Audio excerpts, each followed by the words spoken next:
Nous sommes à un peu moins d'un an de l'élection présidentielle et le moins qu'on puisse dire, c'est que le ton est déjà donné.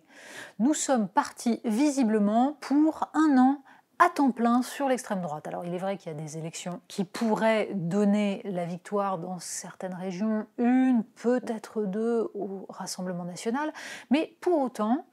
ça a l'air d'être le sujet unique. C'est-à-dire que, une fois de plus, le barrage est la seule politique possible. Alors on ne parle même pas des manifestations organisées par la gauche, l'extrême gauche, tout ce que la France compte d'associations diverses et variées.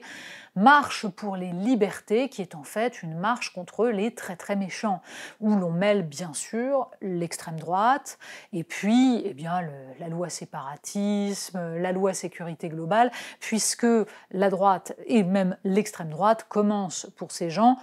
tout simplement un tout petit peu à leur propre droite. Donc, alors même que une part importante de la gauche et de l'extrême gauche se plaint de la focalisation sur les sujets de sécurité et d'immigration, se plaint d'ailleurs à juste titre. Il y a une hypertrophie des sujets de sécurité au détriment des sujets économiques, des sujets sociaux. Mais justement,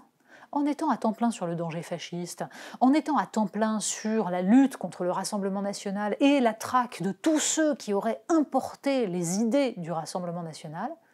eh bien on ne fait que focaliser sur les sujets qui sont chers au Rassemblement national. Et on efface absolument tout autre débat. Si réellement la campagne présidentielle doit se passer de cette manière-là, si l'on continue à construire un ennemi dont on fait la boussole de l'ensemble des débats politiques, alors on va réussir l'exploit de faire élire le Rassemblement national.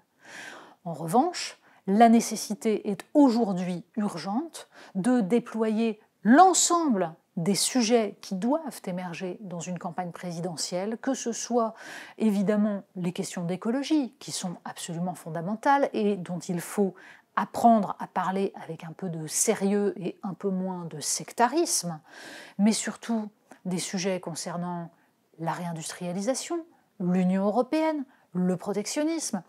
le libre-échange, et puis les questions sociales, la façon dont on va aménager le territoire, dont on va développer les services publics, quels arbitrages en matière de dette, en matière d'impôts, c'est tout cela qui va changer la vie des Français, et certainement pas le fait de manifester contre l'extrême droite qui serait à nos portes.